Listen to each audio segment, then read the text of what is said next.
when you get older, for all of those that are looking at this, that are young, you're going to reflect back on your past and see all of the mistakes that you made in life. And if you are a sincere person that cares about people, all of the mistakes that you made in life, you're going to go back to the youth and tell them about the mistakes that you made so that they won't have to make the same mistakes that you made. So that they can be bigger and better than you. And this is the reason why I've came out with this series called Chronicles of an Ex-Alcoholic, Part 2, Christmas Lights. So, I'm having fun, yo. I'm having fun. This is like the first official time that I'm messed up, that I'm drunk. I've never felt this feeling before, and I'm sitting there and I'm like, wow, I mean, I didn't know that getting drunk was so much fun. And that night we had a ball. And it's crazy because, you know, I started to drink on the weekends. You know, I would go out and have a drink or two or whatever have you. And back then in the 90s, you know, 40 ounces were infamous. You know, that's all we talked about was 40 ounces and St. Ives. St. Ives was like a beer. It was like it's hard to describe the taste to you all in 2019. It was more, St. Ives was more like a beer. They had different flavors. It was more like a beer / wine cooler mixed in together. So we drunk, you know, 40 ounce beers, St. Ives, for the, you know, the big timers, you know, the ones that have money like that. You know, they drunk Dom Perignon, Moet. So, you know, I'm drinking on the weekends and everything, and it's you know, it's a social thing, you know, going to the club and you with your boys and everything. Before y'all go to the club, you getting tore up, and so when you get in the club, because you know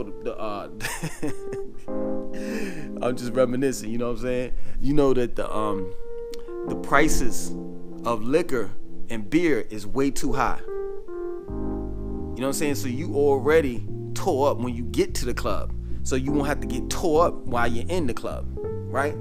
So, you know, I'm having a ball, and then it's like, you know what, man, I'm getting tired of North Carolina or whatever, and I decided to move back to New York.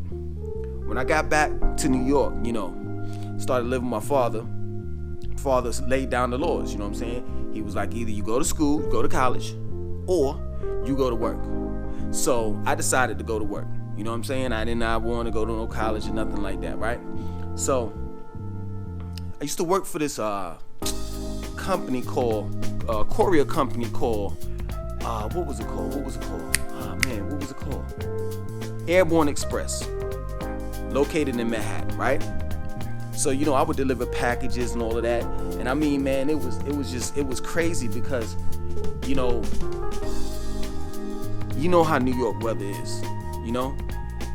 Brick cold, snow all the way thousands of feet up, you know what I'm saying? I mean, snow just everywhere, you know, so I had to, you know, man, I remember times where I was freezing, you know, and I had on 4 or 5 layers of clothes.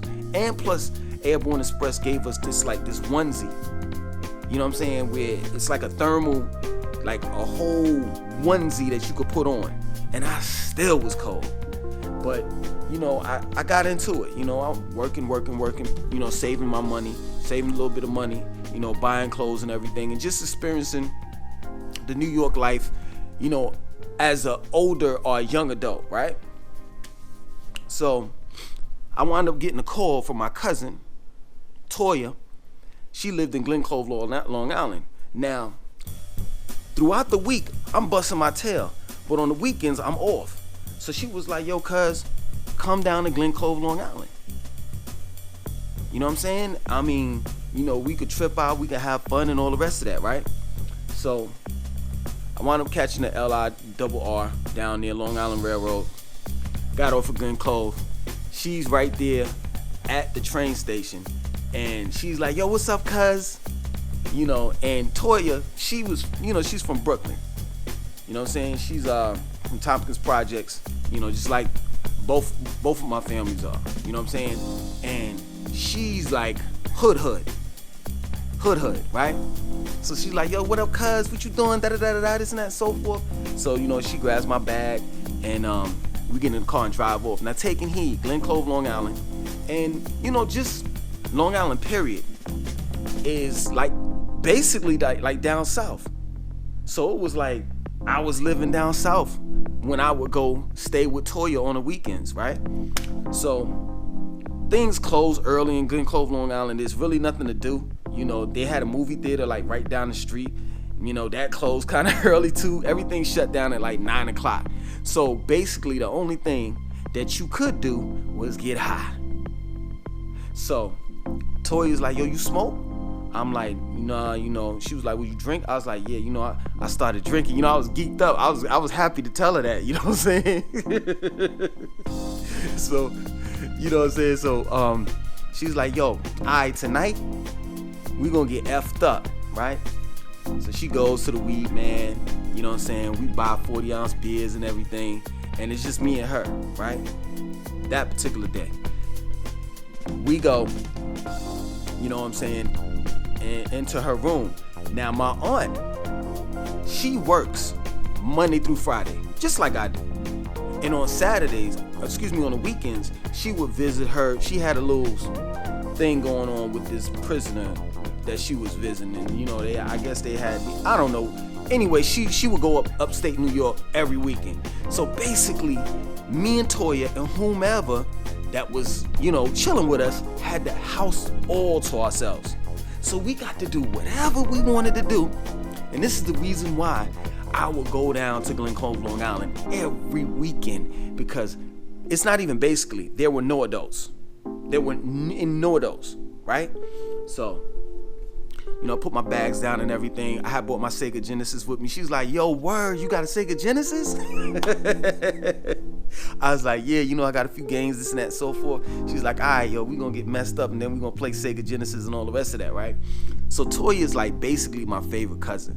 You know what I'm saying? She ratchet, but she cool, you know what I'm saying? And she hang with the boys, right?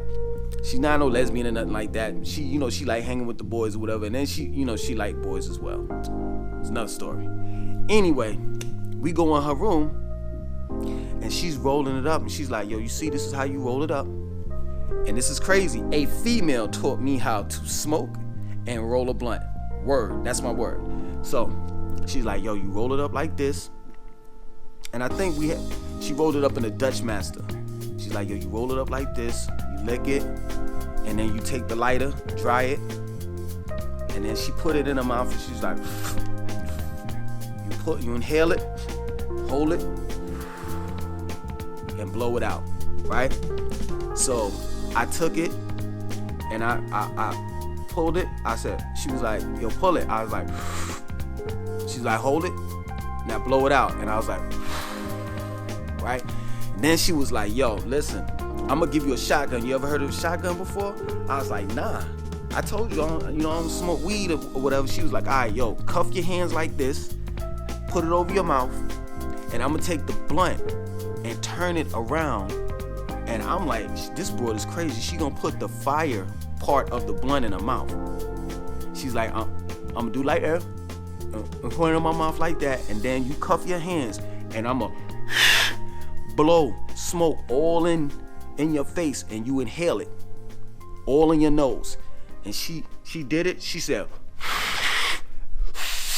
and I cuffed my hands, and I caught it, contact, bow, all of the smoke hit me, right? So I'm sitting here, I'm like, whoa, right? So Toya in her room, she had Christmas lights all on the wall, and she turned them on, and the lights just was blinking. You know what I'm saying? And sync and in rhythm, and you know, the room started like kind of like warping, and we were listening to, of course, we was listening to Biggie, Wu-Tang, all of that. You know what I'm saying? You know, we young, so we blasting it. And I'm just sitting here and I'm geeked. I'm high. And I'm like, wow, this is another feeling that I ain't never felt before. Now I know why. There are weed heads all around this place. And I'm just sitting there and I'm looking at the Christmas lights. And it was a moment that at times I wish I can go back to. I know that's a bad thing to say, because I know there will be some young kids looking at this.